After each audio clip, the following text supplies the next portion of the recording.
Hello students, hope you are doing good. और पिछले video हमने रिलेटिव परमिटिविटी के बारे में पढ़ा और उसके ऊपर हमने कुछ क्वेश्चन किए थे। आज हम पढ़ने जा रहे हैं इलेक्ट्रिक फील्ड लाइंस और इसके बेसिक से क्वेश्चंस बनते हैं। इलेक्ट्रिक फील्ड लाइन से एक एक नंबर में आपसे बोर्ड में पूछे जा सकते हैं। उन क्वेश्चंस को जानने की कोशिश करेंगे। तो चलिए स्टार्ट करते हैं। इलेक्ट्रिक फील्ड लाइन सबसे पहले पॉजिटिव चार्ज के लिए हमने देखा था। अगर किसी टेस्ट चार्ज के लिए हम देखें तो किसी टेस्ट चार्ज के लिए पॉजिटिव चार्ज से जो इलेक्ट्रिक फील्ड लाइंस बनती हैं वो हमेशा रेडियली आउटवर्ड बनती हैं और नेगेटिव चार्ज के रिस्पेक्ट में जो फील्ड लाइंस बनती हैं that is always radially inward. That is the basic thing. Before knowing the electric field lines we have to keep this thing in mind कि positive charge से जो electric field lines बनती हैं वो radially outward बनती हैं और negative charge के लिए electric field lines radially inward बनती हैं। Second one, graphical representation of curves known as lines of electric force or electric field lines. Actually these are the imaginary lines that we are drawing. जो भी हम lines draw कर रहे हैं electric field lines की, all these are imaginary lines. एक काल्पनिक रूप से हम इसको ड्रॉ करते हैं कि पॉजिटिव से जो होता है रेडियली आउटवर्ड होता है और नेगेटिव पे रेडियली इनवर्ड होता है। अगर हम पॉजिटिव और नेगेटिव सिस्टम को एक साथ रख देते हैं किसी दूरी पे तो इलेक्ट्रिक फील्ड लाइंस जो है पॉजिटिव से निकल के नेगेटिव की तरफ जाके मर्ज हो जाती हैं। तो ये एक केवल एक इमेजिनरी कॉन्सेप्ट है behind drawing the curves. So these curves we are drawing graphically, so it is a kind of imagination, we can say that. So that is why we are saying that graphical representation of certain curves, जो वक्र होते हैं उनका एक graphical representation होता है electric field lines या lines of electric force.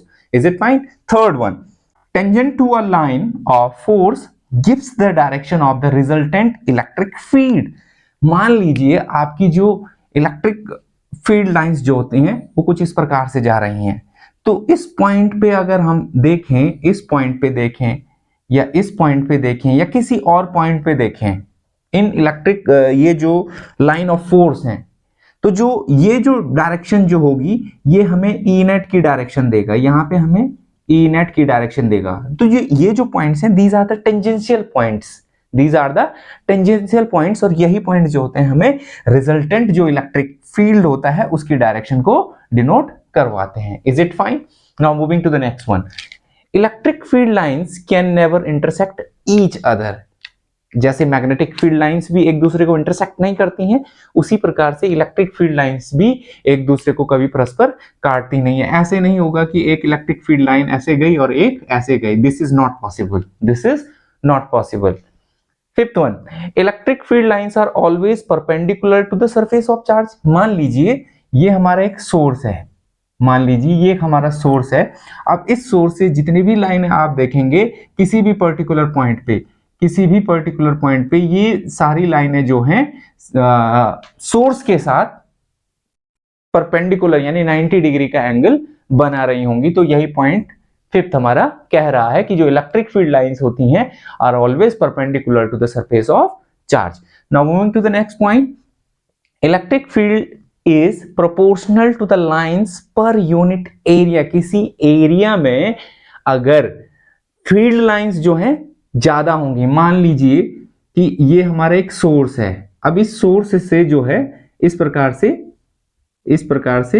Electric field lines जो हैं परपेंडिकुलरली निकल रही हैं। इस प्रकार से इलेक्ट्रिक फील्ड लाइंस निकल रही हैं। अब अगर मैं मान लूं कि मैं किसी पर्टिकुलर एरिया, इतना एरिया कंसीडर कर रहा हूं, इस एरिया में 3 इलेक्ट्रिक फील्ड लाइंस निकल रही हैं और इस एरिया में एक ही इलेक्ट्रिक फील्ड लाइंस निकल रही है। Is it fine? अब वो कह रहा है कि पर यूनिट एरिया में जितनी ज्यादा इलेक्ट्रिक फील्ड लाइंस होंगी पर यूनिट एरिया में तो इलेक्ट्रिक फील्ड उतना ही मजबूत होगा। ऑब्वियस सी बात है। और फील्ड लाइंस अगर कम होंगी तो इलेक्ट्रिक फील्ड उतना ही कमजोर होगा। हमें इसको दूसरे तरीके से समझने की कोशिश करें। Field line is strong when the lines are close together and it is weak when the field lines move apart from each other. Source के नजदीक आपने देखा होगा, अगर मैं सोर्स के नजदीक देखूं तो इस सोर्स के नजदीक जो है फील्ड लाइंस जो है एक दूसरे के नजदीक रहती हैं, यानी इनकी डेंसिटी जो पर्टिकुलर रीजन है, सोर्स के नजदीक वाला जो रीजन है, उस रीजन में इलेक्ट्रिक फील्ड लाइंस की डेंसिटी बहुत ज्यादा रहती है, because they are close to each other. तो यहाँ पे इलेक्ट्रिक फील्ड लाइंस बहुत डेंस होंगी, और जैसे जैसे ये एक सोर्स से दूर होती जाएंगी तो डेंसिटी घटती जाएगी, तो इलेक्ट्रिक फील्ड हमारा कमजोर होता जाएगा। Is it fine? सो वही चीज यहाँ पे कह रहा है। 7th वन कह रहा है electric field lines are directly proportional to the magnitude of charge. Charge अगर बड़ा होगा तो इलेक्ट्रिक फील्ड लाइंस भी ज्यादा निकलेंगी, चार्ज अगर छोटा होगा तो इलेक्ट्रिक फील्ड लाइंस भी मैग्नीट्यूड में कम निकलेंगी। Is it fine? So this is a very simple concept कि electric field lines are directly proportional to the magnitude of charge. Charge बड़ा होगा तो इलेक्ट्रिक फील्ड लाइंस भी उसी हिसाब से निकलेंगी, चार्ज कम होगा तो इलेक्ट्रिक फील्ड लाइंस भी उसी प्रकार से निकलेंगी। Okay, now moving to the next point. तो स्टूडेंट्स, अगला पॉइंट कहता है equispaced field lines represented uniform electric field. मान लीजिए कि आपके पास एक इलेक्ट्रिक फील्ड है और इस फील्ड लाइन, इसे फील्ड लाइन 1 कह दीजिए, इसे 2 कह दीजिए, इसे 3 कह दीजिए, इसे 4 कह दीजिए। 1 और 2 के बीच जो डिस्टेंस है वो स्मॉल d है। इलेक्ट्रिक फील्ड लाइन 2 और 3 के बीच जो डिस्टेंस है वो d है, और 3 और 4 के बीच जो डिस्टेंस है वो d है। अब यही जो इलेक्ट्रिक फील्ड लाइंस आर इक्विस्पेस्ड, इन दोनों हर एक के बीच जो डिस्टेंस है वो क्या है? सेम है। तो अगर आप इनके बीच इलेक्ट्रिक फील्ड निकालना चाहेंगे तो वो भी क्या आएगा आपके पास? यूनिफॉर्म आएगा, एक समान आएगा। तो इसी को हम यूनिफॉर्म इलेक्ट्रिक फील्ड कह देते हैं, जब उनके बीच जो फील्ड लाइंस होती हैं उनके बीच की दूरी क्या होती है? समान होती है। Is it fine? Now moving to the next point, density of field lines gives magnitude of field.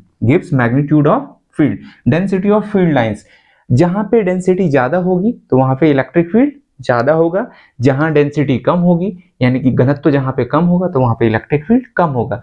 यहां देख लीजिए कि मान लीजिए कि इस प्रकार से कुछ एक फिगर बना, यहां से इलेक्ट्रिक फील्ड लाइन जा रही है और यहां से बाहर चली गई। अब ए और सी पे जो डेंसिटी है ये ऑलमोस्ट क्या है? सेम है। डेंसिटी क्या है? सेम है। अभी आप देखिएगा कि जो इलेक्ट्रिक फील्ड जो है पॉइंट ए पे वो बी से ज्यादा है, क्योंकि बीच में थोड़ा सा क्या है? गैप बढ़ गया है इलेक्ट्रिक फील्ड लाइंस के बीच में। तो इलेक्ट्रिक फील्ड जो हो जाएगा वो ए पे बी से ज्यादा हो जाएगा। अगर सी और बी का कंपैरिजन करूं तो इलेक्ट्रिक फील्ड जो होगा वो सी पे बी से ज्यादा होगा। और साथ ही साथ अगर मैं पॉइंट ए और पॉइंट सी पे अगर मैं इलेक्ट्रिक फील्ड लाइंस को अगर देखूं तो ये सेम, जितनी यहां से अंदर जा रही हैं उतनी यहां से बाहर जा रही है। तो कह सकते हैं कि यहाँ पे इलेक्ट्रिक फील्ड लाइंस जो है वो सेम है, यानी यहाँ डी डी इनके बीच की दूरी है और यहाँ पे भी डी डी है। तो हम कह सकते हैं जो इलेक्ट्रिक फील्ड है इस एरिया में और इस एरिया में both are equal, E A is equal to E C. So density decide करती है कि मैग्नीट्यूड ऑफ इलेक्ट्रिक फील्ड कम होगा या ज्यादा होगा। जो नेक्स्ट पॉइंट है वो कहता है electric field lines help us to visualise the nature of electric field in that region. Electric field lines अगर डाइवर्जिंग होंगी तो हम कह सकते हैं कि वहां पे चार्ज पॉजिटिव होगा, और इलेक्ट्रिक फील्ड लाइंस अगर कन्वर्जिंग होगी तो चार्ज वहां पे नेगेटिव होगा। तो एक विजुअलाइजेशन हम इलेक्ट्रिक फील्ड लाइन से कर सकते हैं उस पर्टिकुलर रीजन में नेचर ऑफ इलेक्ट्रिक फील्ड कैसा होगा। Is it fine? Now we will do some questions based on this. छोटे छोटे से questions हैं और उन्हें समझने की कोशिश करते हैं। So the first question is electric field lines are always dash to the surface of charge. Electric field lines are always dash to the surface of charge. किस प्रकार से होती हैं? First one parallel, second one perpendicular, third one neither parallel nor perpendicular and fourth one none of these. तो जो electric field lines होती हैं वो सोर्स से कैसे होती है? तो यहाँ पॉइंट हम ऑलरेडी पढ़ चुके हैं कि अगर आपके पास सोर्स है तो इलेक्ट्रिक फील्ड लाइंस जो भी होती हैं, चाहे वो कन्वर्जिंग हो चाहे वो डाइवर्जिंग हो, हमेशा क्या होती हैं? परपेंडिकुलर होती हैं। हमेशा क्या होती हैं? परपेंडिकुलर होती हैं। तो electric field lines are always perpendicular to the surface of charge. Is it fine? Now moving to the second question, who gave the concept of electric field lines? Who gave the concept of electric field lines? First one Einstein or Einstein. First one Einstein, second one Michael Faraday, third one Newton, fourth one Enfield. Who gave the concept of electric field lines? So what is the correct option? That is Faraday. Now moving to the third question. Electric field lines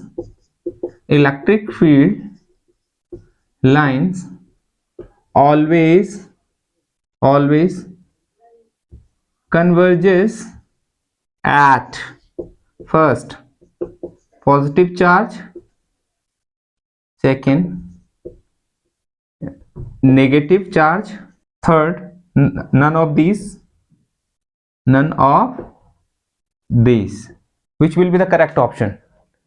So that is converges. We know that positive charge से electric field lines diverge होती हैं और negative charge पे converge होती हैं. तो the correct option for this is negative charge. Is it fine? Now moving to the next question. Question used to से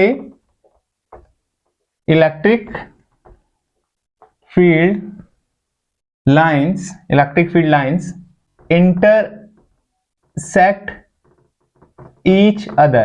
intersect each other.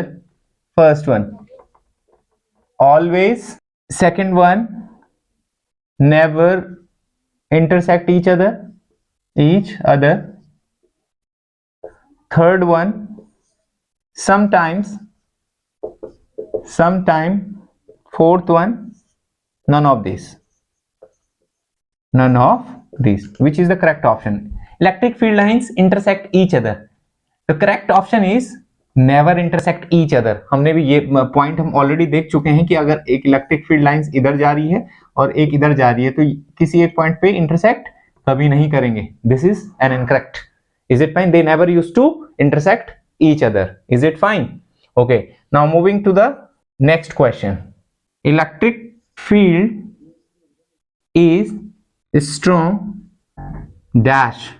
First one near the source charge, second apart from source charge, away from source charge, second away from source charge, third at infinity means अनंत पे, and fourth none of this. जो electric field होता है strong near the source charge के नजदीक strong होता है, away from the source charge infinity पे, या नन ऑफ दिस. तो ये भी हम पढ़ चुके हैं कि नियर द सोर्स चार्ज क्या होता है, इलेक्ट्रिक फील्ड ज्यादा होता है क्योंकि वहां पे इलेक्ट्रिक फील्ड लाइंस क्या होती हैं, ज्यादा होती है. और जहां पे density of electric field lines ज्यादा होंगी तो वहां पे इलेक्ट्रिक फील्ड भी क्या होगा, मजबूत होगा. ये कुछ क्वेश्चंस थे इलेक्ट्रिक फील्ड लाइंस के ऊपर. होप सो आपको वीडियो पसंद आया होगा. अगर वीडियो पसंद आया होगा तो लाइक कीजिएगा, कमेंट कीजिएगा, शेयर कीजिएगा और चैनल को सब्सक्राइब कीजिएगा. Thank you very much.